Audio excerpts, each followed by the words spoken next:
ನಮಸ್ಕಾರ. ರಿವ್ಯೂ ಚಾನಲ್ಗೆ ಸ್ವಾಗತ. ನಾನು ಸೌಖ್ಯ ಗಾಂವ್ಕರ್.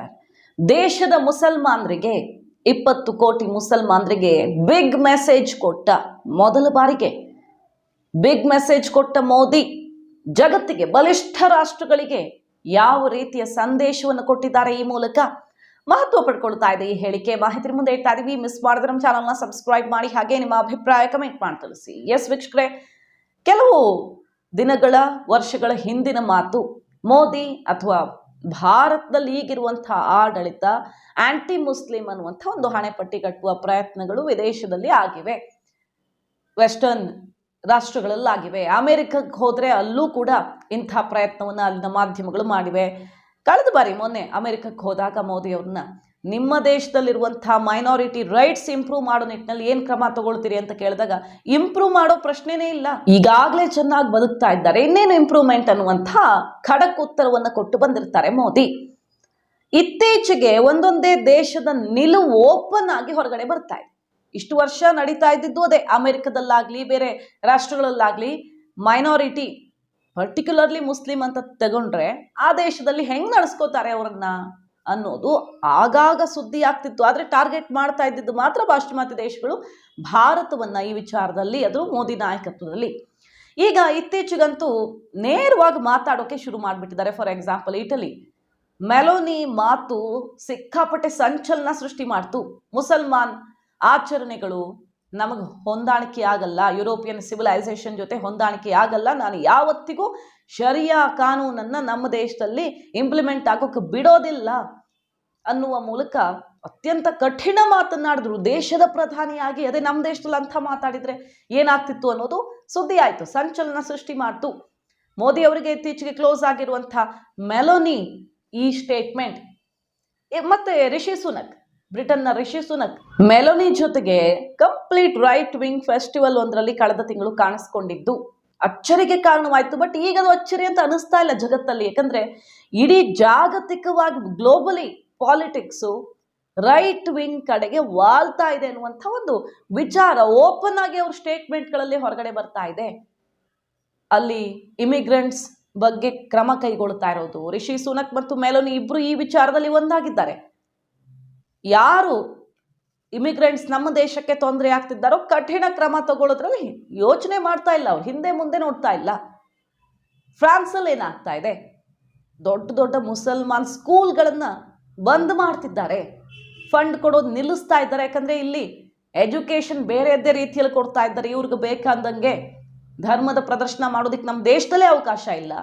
ಅಂಥದ್ರಲ್ಲಿ ಇವರು ಧರ್ಮದ ಬೋಧನೆ, ಜಿಹಾದಿ ಬೋಧನೆ ಮಾಡೋದಕ್ಕೆ ಎಲ್ಲ ಅವಕಾಶ ಕೊಡ್ತೀವಿ ನಾವು ಅಂತ ಫಂಡ್ ನಿಲ್ಲಿಸ್ತಾ ಇದ್ದಾರೆ. ದೊಡ್ಡ ಮಟ್ಟದಲ್ಲಿ ಪಾಶ್ಚಿಮಾತ್ಯ ದೇಶಗಳಲ್ಲಿ ಇಂಥ ಕ್ರಮಗಳು ಬಹಿರಂಗ ಆಗ್ತಿರೋದು, ಓಪನ್ ಆಗಿ ಸ್ಟೇಟ್ಮೆಂಟ್ಗಳು ಬರ್ತಿರೋದು. ಈ ಹೊತ್ತಲ್ಲಿ ಮೋದಿ ಅವರ ಈ ಹೇಳಿಕೆ ನೋಡಿ ಮಹತ್ವ ಪಡ್ಕೊಳ್ತಾ ಇರೋದು. ಬ್ರಿಟಿಷ್ ಬಿಸ್ನೆಸ್ ಡೈಲಿ ಫಿನಾನ್ಷಿಯಲ್ ಟೈಮ್ಸ್ಗೆ ಕೊಟ್ಟಿರುವಂತಹ ಇಂಟರ್ವ್ಯೂದಲ್ಲಿ ನರೇಂದ್ರ ಮೋದಿ ಅವರು ಆಡಿರುವ ಮಾತುಗಳು ಈಗ ಗಮನ ಸೆಳೀತಿವೆ. ಈ ಎಲ್ಲ ಜಾಗತಿಕ ಬೆಳವಣಿಗೆಗಳಾಗ್ತಿರೋ ಹೊತ್ತಲ್ಲಿ ಏನಂತ ಹೇಳ್ತಾರೆ, ನಮ್ಮ ದೇಶದಲ್ಲಿ ಸ್ವರ್ಗವನ್ನೇ ಕಂಡುಕೊಂಡಿದ್ದಾರೆ ಅಲ್ಪಸಂಖ್ಯಾತರು.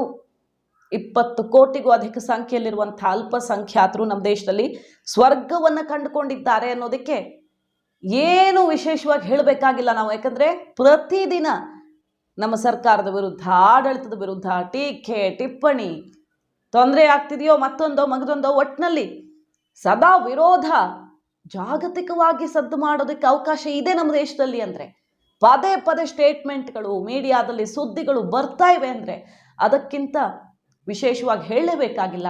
ಪ್ರಜಾಪ್ರಭುತ್ವಕ್ಕೆ ನಮ್ಮಷ್ಟು ಮನ್ನಣೆ ಕೊಟ್ಟವ್ರು ಇನ್ಯಾರೂ ಇಲ್ಲ. ಈ ಸಮುದಾಯಗಳನ್ನ, ಮೈನಾರಿಟಿಯನ್ನು ನಾವು ಎಷ್ಟು ಚೆನ್ನಾಗಿ ನಡೆಸ್ಕೊಳ್ತಿದ್ದೀವಿ ಅನ್ನೋದಕ್ಕೆ ವಿಶ್ಲೇಷಣೆ ಬೇಕಾಗಿಲ್ಲ. ಭಾರತದಲ್ಲಿ ಸ್ವರ್ಗವನ್ನೇ ಕಂಡುಕೊಂಡಿದ್ದಾರೆ, ಬಹಳ ಪ್ರಾಸ್ಪರಸ್ ಆಗಿರುವಂಥ, ಖುಷಿಯಾಗಿರುವಂಥ, ಅದು ಇಂಪಾರ್ಟೆಂಟ್, ಪ್ರಾಸ್ಪರಸ್ ಮತ್ತು ಖುಷಿಯಾಗಿರುವಂಥ ಜೀವನವನ್ನು ನಡೆಸ್ತಾ ಇದ್ದಾರೆ ಅಂತ ಹೇಳ್ತಾರೆ.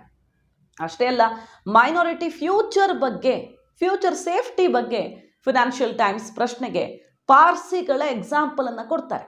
ಬಿಸ್ನೆಸ್ ಮಾಡೆಲ್ ಸೆಟ್ ಮಾಡಿರುವಂತಹ ಪಾರ್ಸಿಗಳ ಎಕ್ಸಾಂಪಲ್ ಅನ್ನ ಕೊಡ್ತಾರೆ. ಭಾರತದಲ್ಲಿ ಮುಸಲ್ಮಾನರ ಸಂಪೂರ್ಣ ಅಭಿವೃದ್ಧಿಗೂ ಕ್ರಮವನ್ನು ಕೈಗೊಳ್ಳಲಾಗ್ತಿದೆ. ಅವರ ಹಕ್ಕುಗಳಿಗೆ ಅಥವಾ ವಿಶೇಷವಾಗಿ ಅವ್ರಿಗೆ ಏನು ಸಿಗಬೇಕೋ ಮೈನಾರಿಟಿ ಅನ್ನೋ ಕಾರಣಕ್ಕೆ ಅದನ್ನು ಕೊಡ್ತಾ ಇದ್ದೀವಿ. ಹಾಗೆ ಅವ್ರು ಏನು ಎಕ್ಸ್ಪ್ರೆಸ್ ಮಾಡಬೇಕೋ ಎಲ್ಲೂ ತಡೆ ಇಲ್ಲದಂತೆ ಎಕ್ಸ್ಪ್ರೆಸ್ ಮಾಡೋಕೆ ನಮ್ಮ ದೇಶದಲ್ಲಿ ಅವಕಾಶ ಇದೆ. ಅದವರ ಹಕ್ಕು ಅನ್ನೋದನ್ನು ನಾನು ಒಪ್ಪಿಕೊಳ್ತೀನಿ ಅಂತಾರೆ. ಅವ್ರು ಏನೇ ಪ್ರತಿದಿನ ಆರೋಪಗಳನ್ನು ಮಾಡೋದಕ್ಕೆ ಈಗೇನು ಅವಕಾಶ ಸಿಕ್ಕಿದೆಯೋ ಅದನ್ನು ಹಕ್ಕು ಅಂತ ಅಂದ್ಕೊಂಡು ನಾವು ಸುಮ್ಮನಿದ್ದೀವಿ. ಮತ್ತು ಬೇರೆಯವ್ರಿಗೂ ಹಕ್ಕುಗಳಿವೆ. Equal right to respond with facts. Fact ಸಹಿತ, ಸತ್ಯಾಂಶದ ಸಹಿತ ಅದಕ್ಕೆ ಉತ್ತರ ಕೊಡೋಕೆ ಮತ್ತೊಬ್ಬರಿಗೂ ಅವಕಾಶ ಇದೆ. ಆರೋಪ ಮಾಡೋದಕ್ಕೆ ಇವ್ರಿಗೂ, ಮೈನಾರಿಟಿಗೂ ಅವಕಾಶ ಇದೆ ಅನ್ನುವಂಥ ಆನ್ಸರನ್ನು ಮಾಡಿರೋದು.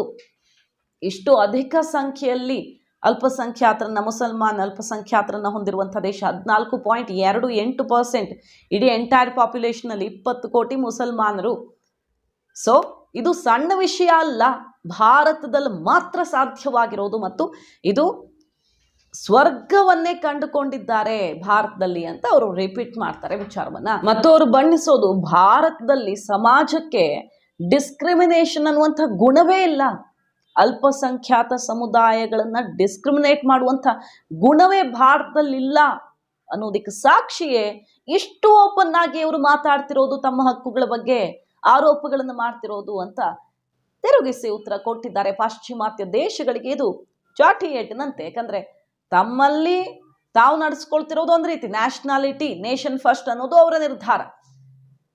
ಎಲ್ಲರನ್ನ ಸಮಾನವಾಗಿ ನಡೆಸ್ಕೊಳ್ತೀವಿ ಅಂತ ಹೇಳ್ತಾರೆ. ಆದರೆ ತಮ್ಮ ದೇಶ ಹಕ್ಕುಗಳಿಗೆ ತೊಂದರೆ ಮಾಡೋರನ್ನ ನಾವು ಸುಮ್ಮನೆ ಬಿಡಲ್ಲ ಅನ್ನುವಂಥ ಆ್ಯಕ್ಷನ್ನೇ ತಗೊಳ್ಳೋಕೆ ಶುರು ಮಾಡ್ತಾರೆ. ಆದರೆ ಭಾರತದತ್ತ ಬೆರಳು ಮಾಡಿ ತೋರಿಸೋರಿಗೆ ಉತ್ತರ ಮತ್ತು ದೇಶದಲ್ಲಿ ಯಾರು ಇಂಥ ಟೀಕೆಯನ್ನು ಮಾಡ್ತಾರೋ ಅವರಿಗೆ ಕಠಿಣವಾದ ಸಂದೇಶವನ್ನು ಕೊಟ್ಟಿದ್ದಾರೆ ನರೇಂದ್ರ ಮೋದಿ. ಮಹತ್ವ ಪಡ್ಕೊಳ್ತಾ ಇದೆ ಈ ಹೊತ್ತಲ್ಲಿ.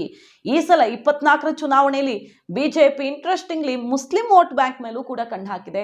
ಪಾಸ್ಮಾಂಡ ಸಮುದಾಯವನ್ನ ಸೆಳೆದುಕೊಳ್ಳುವಂತಹ ಪ್ರಯತ್ನ ಇದೆಲ್ಲ ಆಗ್ತಿರೋ ಹೊತ್ತಲ್ಲಿ ಮೋದಿ ಸ್ಟೇಟ್ಮೆಂಟ್ ಗಮನ ಸೆಳೀತಾ ಇದೆ. ಮಾಹಿತಿ ನಿಮ್ಗೆ ಇಷ್ಟ ಆಗಿದ್ರೆ ಮಿಸ್ ಮಾಡಿದ್ರೆ ನಮ್ಮ ಚಾನಲ್ನ ಸಬ್ಸ್ಕ್ರೈಬ್ ಮಾಡಿ, ಹಾಗೆ ನಿಮ್ಮ ಅಭಿಪ್ರಾಯ ಕಮೆಂಟ್ ಮಾಡಿ ತಿಳಿಸಿ. Thank you.